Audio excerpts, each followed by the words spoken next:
नमस्कार, स्वागत आहे आपलं प्रो संवाद या पॉडकास्ट चॅनलवर. आज आपल्यासोबत आहेत रोहित मारणे सर. सर, तुमचं खूप खूप स्वागत आमच्या चॅनलवर.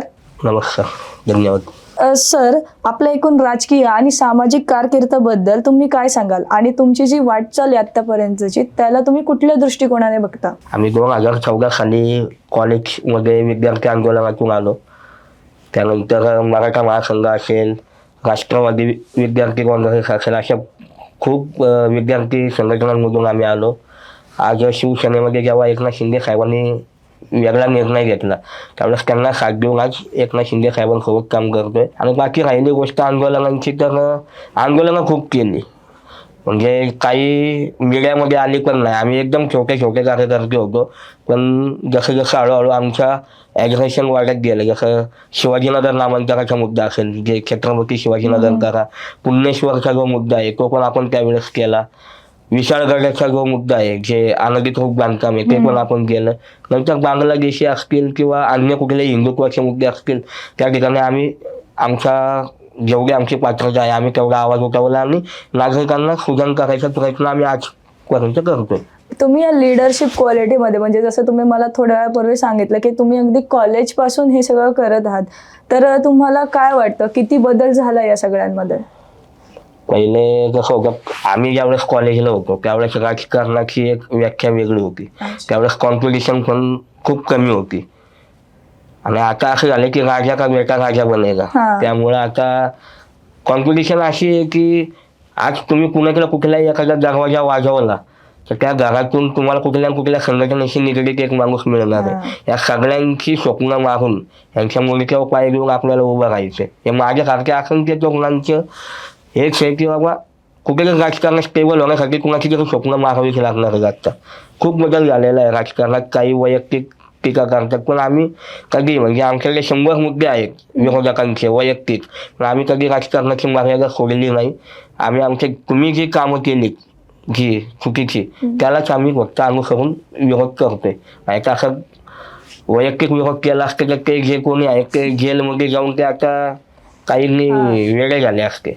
कोथरूडमध्ये तुमची एक डॅशिंग शिवसैनिक म्हणून ओळख आहे. नागरिकांचे प्रश्न तुम्ही जनतेपुढे येऊन मांडता. तर निवडणुकीच्या राजकारणात उतरून तुम्हाला हे प्रश्न सोडवायला आवडेल का?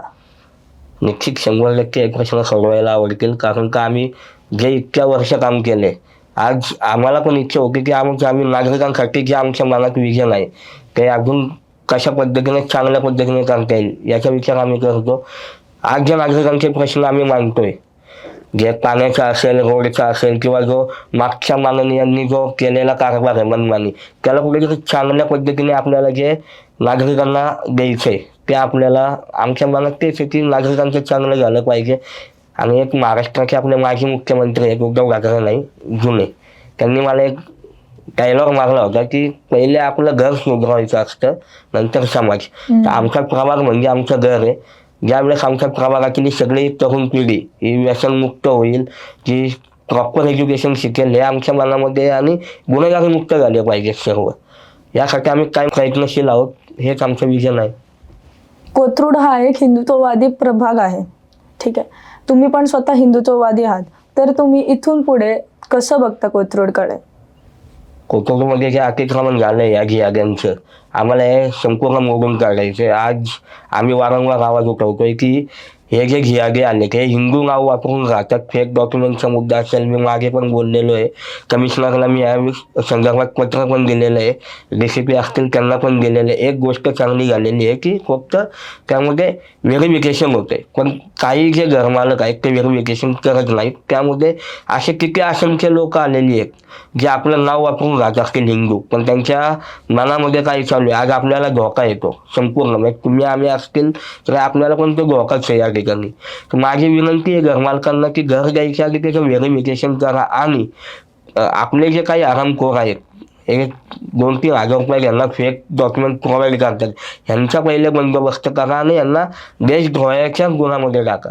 आज कोथरूडमध्ये परिस्थिती अशी आहे की साधारण 100 ते 200 लोक नमाज पडायची एवढीच ती मस्जिद होती. त्यांच्या आस्थेवर काही प्रश्न नाहीये, पण आज त्या ठिकाणी 1 ते 2 हजार लोक दर शुक्रवारी ते त्यांच्या नमाज पडायला येतात. ह्याच्यावर आमचा आक्षेप आहे की कोथरूड आमचं एवढंसं होतं, आज एवढं वाढलंय. डेव्हलपिंग झाली आहे मान्य, पण त्या डेव्हलपिंगच्या नावाखाली आज किती दहशतवादी कारवाई होतात आहे. आज दहशतवादी आमच्या एरियामध्ये सापडणं ही खूप मोठी गोष्ट आहे. आणि ते त्या चौकामध्ये त्याचा मी खुलासा नंतर पुढच्या पॉडकास्टमध्ये करेल की ते कोण नक्कीच राहतं. नक्कीच.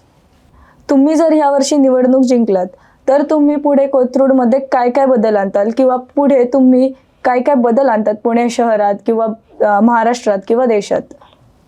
पहिले आता जसं मी तुम्हाला म्हणलं मागे की पहिले आपला प्रभाग सुधारायचा, मग नंतर विधानसभा, मग महाराष्ट्र. आपल्या प्रभागापुरतं आता आम्ही बोलू की आता आमची कार्यकाळ जरी 5 वर्षाचा असला तरी आमचं विजन पुढच्या 50 वर्षाचं आहे. आजचा विद्यार्थी उद्याचा युवक आहे, परवाचा तरुण आहे. त्यानंतर त्यांना जर चांगले संस्कार झाले, त्यांना चांगलं एज्युकेशन दिलं तर ऑटोमॅटिक आपलं जे राज्य आहे ते समृद्ध होतंय आणि जे बेरोजगारी आहे ती पण नाहीशी होते. त्यांना आपण चांगलं देत नाही. आपण त्यांना आत्ता 3री-4थीच्या मुलाच्या हातामध्ये मोबाईल आहे. मी वारंवार आवाहन करतो पालकांना की तुम्ही मोबाईल देऊ नका, दिला तरी फक्त अभ्यासापुरता द्या. आणि आपल्याला प्रभागामध्ये एकदम चांगलं काम करायचं. तुमची मुलं शिकली म्हणजे तुम्ही सगळं आमच्या बहिणीसारखे आहेत, काही आमचे बंधू आहेत. तुमची मुलं आमच्या मुलासारखीच आहेत. तुमची मुलं शिकली तर तुमचं भविष्य चांगलं होणार आहे. आणि कुठेतरी कुठल्या तरी गावगुंडाच्या नादी लागले तर मग आम्ही आहोतच तुमचा बंदोबस्त करायला. असे खूप घालवले. जसं तुम्ही म्हटलं की तुम्ही कॉलेजपासून सुरुवात केली, म्हणजे लिडरशिप क्वालिटीची किंवा तुमच्या या राजकारणाची जी सुरुवात आहे, वाटचालीची सुरुवात आहे ती तुमच्या कॉलेज दिवसांपासून झाली. तर आजची जी तरुण पिढी आहे जे कॉलेजमध्ये आहे, तुम्ही जसे चळवळी केले किंवा जसं लिडरशिप त्यावेळेस केलं, त्या मुलांना तुम्ही काय सांगाल? त्या मुलांना शुभेच्छाच आहेत माझ्या. पण कुठल्याही नेत्याच्या अघटित नेत्याच्या नादी लागून आपलं करिअर उद्ध्वस्त करू नका. जो तुम्हाला चांगल्या रस्त्यावर नेईल त्याच नेत्याच्या नादी लागा. आणि राजकारणापर्यंत ठेवा. वैयक्तिक विरोधात कुणी जायचं नाही. आपलं जे काम आहे समाजाप्रती तेवढंच करायचं. समाजामध्ये तेढ निर्माण होईल अशी वक्तव्य करू नका. त्यासाठी आम्ही आहोत. आणि शुभेच्छा आहेत. एकंदरीत नवीन पिढीने आलं पाहिजे राजकारणात, देशासाठी आलं पाहिजे. आणि काही गोष्टी ज्या आहेत त्यांनी पण समजून केल्या पाहिजे. कुणालाही विरोध न करावा हीच आमची त्यांना मागणी विनंती. तुम्ही एक चांगले युवक किंवा चांगले युवा नेते ह्या दृष्टिकोनाने तुम्ही जनतेला काय सांगाल? जनतेला आम्ही हेच सांगतो की तुम्ही 2-3 हजार रुपये घेऊन जे मतदान करता ते तुम्ही करू नका. तुम्ही कामं बघून, क्वालिटी बघून करा. आज ह्या मुद्द्यात चांगला उचलला तुम्ही. आम्ही लाडक्या बहिणीची KYCचा जो आत्ता चालू आहे मुद्दा, त्यामध्ये आम्ही रात्री 12-1 वाजेपर्यंत पण KYC केलेलं आहे, म्हणजे जागून. त्यामुळे आमची विनंती तीच आहे नागरिकांना की 1000-2000 किंवा कोणी चिकन बिर्याणी देत आहे, दारूची बाटली देत आहे ते बघून मतदान करू नका. तुमच्यासाठी कोण आलं रात्रीचे? आज आम्ही काही खूप मोठे नाही आहेत. आमच्यात जेवढी पात्रता आहे तेवढं काम आम्ही रात्री 12 वाजेपर्यंत जागून करतो. कुणाचाही फोन आला, आम्हाला मध्यंतरी एका महिलेला दारू पिऊन मारहाण केली, त्यांना संपूर्ण न्याय द्यायचं काम आम्ही केलं.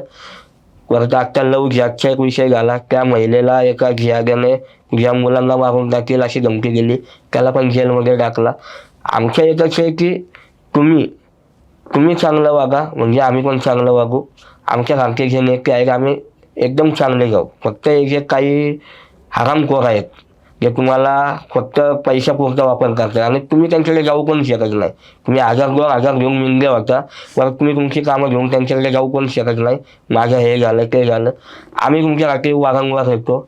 आम्ही कधी तुम्हाला, आम्ही आज तुमच्या माध्यमातून सांगतो की आम्ही तुम्हाला नाही देऊ शकत, ना साड्या देऊ शकतो, ना पैसे, ना अजून काही विलोभनाच्या गोष्टी, पण आम्ही तुम्हाला तुमचं चांगलं भविष्य देऊ शकतो. हेच तुमच्या माध्यमातून आज सगळ्या तमाम जनतेला सांगू इच्छितो. सर, तुम्ही वेगवेगळ्या आंदोलनांमध्ये सहभागी असता. तर आत्ताच मध्ये मी ऐकलं होतं तुम्ही बांगलादेशी विरोधात पण एक आंदोलन केलं होतं, त्याबद्दल तुमचं काय मत आहे? बांगलादेशींचं आंदोलन असं आहे की मागे आम्ही FC रोडला ते आंदोलन केलं होतं. त्यामध्ये मी म्हणलं होतं की हे जे संपूर्ण बांगलादेशी आहेत हे फेक आधार कार्ड काढून या ठिकाणी राहतात, ते देशासाठी धोका आहे आपल्या. त्यामध्ये कित्येक जण दहशतवादी असतील, त्यांची काय मनशा असेल, उद्या चालत्या फिरत्या जरी आपल्या इथे बॉम्बस्फोट केला त्याची जबाबदारी कोण घेणार? आज 2000 रुपयाला फेक आधार कार्ड काढून देतात अशी टोळी आहे. कचरा पेटीमध्ये 200 ते 300 फेक आधार कार्ड सापडलेले कचरा पेटीमध्ये. आमची हीच मागणी होती त्यावेळेस की बाबा हे येतात कुठून? ह्यांच्याकडे प्रॉपर आधार कार्ड नसतं, काही नसतं, फक्त नाव असतं, त्याला QR कोड नसतो. ते स्कॅन केलं क्रॉस व्हेरिफिकेशन. हा, आम्ही शिपिंगला मागणी केली होती की तुम्ही या बांगलादेशी घियाग्यांचं काहीतरी करा. हे काय करतात, हे FC रोडला, खास करून FC रोडला हे कुठेतरी 50-60 रुपयाचं दुकान लावतात. त्यामध्ये कोणी महिला आपल्या भगिनी गेल्या की बाबा त्यांना तुमचा नंबर द्या, तुम्हाला नवीन नवीन आम्ही ऑर्डर आले की तुम्हाला दाखवतो. त्या माध्यमातून नंबर घ्या, तो नंबर तिसऱ्या व्यक्तीला जातो. तो त्या मुलीला काहीतरी मेसेज करतो, प्रेमाच्या गाड्या करतो. त्या सगळ्यातून लव जिहाद निर्माण होतो. हा लव जिहाद प्रॉपर खूप ठिकाणी बसला. आज कोथरूडमध्ये पण चालू झालेला आहे. आम्ही परवाच एकाला जेलमध्ये टाकला त्या लव जिहादच्या मुद्द्यामुळं. आमची विनंती आहे तरुणींना की ज्या धर्मावर कुत्रा मांजर पण प्रेम करत नाही, ज्या व्यक्तींना डुक्कर पण प्रेम करत नाही, त्या धर्माच्या हरामखोरांच्या कशा तुम्ही मागे लागतं. मध्ये जे FC रोडला जे आपल्याला दाखवलं होतं टीव्हीवर की ते अतिक्रमण काढलं, ते हेच होतं का? ते अतिक्रमण नाही, ते वेगळं होतं. ते वेगळे. हे अच्छा. ते पण आहे, पण हे जे बसतात ना, हे प्रॉपर फुटपाथवर बसतात. ओके. ते एका पेटीमध्ये सगळे कपडे घेऊन बसतात. उद्या तुम्ही स्वतः क्रॉस व्हेरिफिकेशन करू शकता. तुम्ही जावा, तुम्हाला जर एखादा मटेरियल नाही आवडलं तर ते तुम्हाला म्हणणार मॅडम तुमचा नंबर द्या. तो नंबर तिसऱ्या व्यक्तीला जाणार. तुम्हाला हळूहळू सगळं स्लो पॉइझन सारखं तुम्हाला स्टेप बाय तुम्हाला कळणार नाही, पण ते होणार. स्टेप. आणि आमची एक मागणी आहे की ह्या सगळ्या घियाग्यांना काढून फेकून द्या. आम्हाला आमचा प्रभाग पण कोथरूडमध्ये पण येत्या निवडणुकीत माझा अजेंडा हाच आहे की पहिलं घर सुधारलं पाहिजे. हे जे भरती झालेली आहे, ही जी अनधिकृत आलेले तिथं राहायला, हे जर बाहेर गेले तर आमचा प्रभाग ऑटोमॅटिक चांगला होतोय. गुन्हेगारी पण त्याच लोकांमुळे वाढलेली आहे. सगळे कुठून आले की माहिती नाही आहेत आणि आमची लोक पण त्यांना आसरा देतात. मी वारंवार आवाहन करतो लोकांना की तुम्ही देऊ नका, त्यांचे व्हेरिफिकेशन करा, तरी ते त्यांना घर देतात. जर प्रॉपर व्हेरिफिकेशन जर झालं तर आपल्याला कळेल हा दहशतवादी आहे का, हा कोण आहे. कोथरूडमध्ये आतापर्यंत असा कुठला मुद्दा आहे ज्यावर काम नाही झालं आणि तुम्ही जर निवडून आला तर तुम्ही त्याचं काय विजन ठेवता? कोथरूडमध्ये असा आता एक माझ्या दृष्टीने एकच मुद्दा आहे, तो म्हणजे त्या भाजी मंडईचा. त्या ठिकाणी एवढ्या गाड्या लागतात की असंख्य मोठ्या प्रमाणात ट्रॅफिक जाम होतं. रात्री तुम्ही रविवारी जर रात्री आलात तर 7 ते 9 तुम्हाला चालत 100 मीटर जायला पण 15 मिनिटं लागतात. एवढं अतिक्रमण होतं. गाडी तर घेऊनच जाऊ शकत नाही. आणि हे संपूर्ण जेवढे मागचे माननीय आहेत त्यांनीच केलेलं आहे. आणि त्यामध्ये पण असे खूप जिहादी तरुण स्वतःच्या गाड्या लावतात.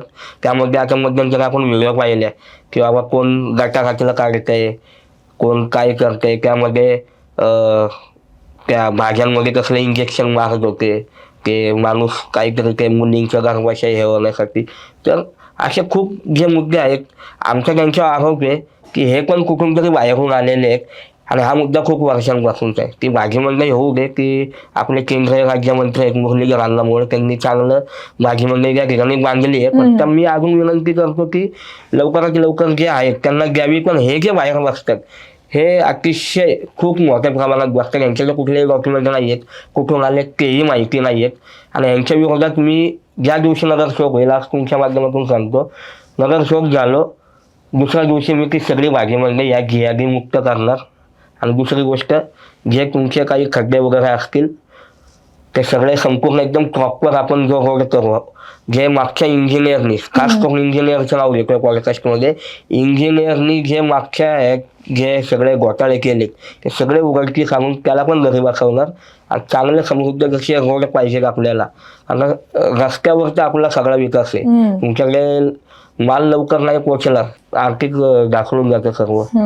आणि ही जी भाजी मंडई आहे त्या भाजी मंडईचं काहीतरी आपल्याला सर्वांना मिळून करायचं आहे. पण आता यावेळेस मी तर स्पष्ट सांगतो की मी आता 4-5 दिवसात करणार होतो. आता तुम्ही मुद्दा घेतलाच आहे तर मी सांगतो 4-5 दिवसात नाही झालं तर निवडून आल्यावर हे सगळे जेलमध्ये टाकून देणार मी, मला सापडल्यावर. प्रो संवाद पॉडकास्टमध्ये आल्याबद्दल तुमचे खूप खूप धन्यवाद आणि पुढील वाटचालीसाठी खूप खूप शुभेच्छा. धन्यवाद.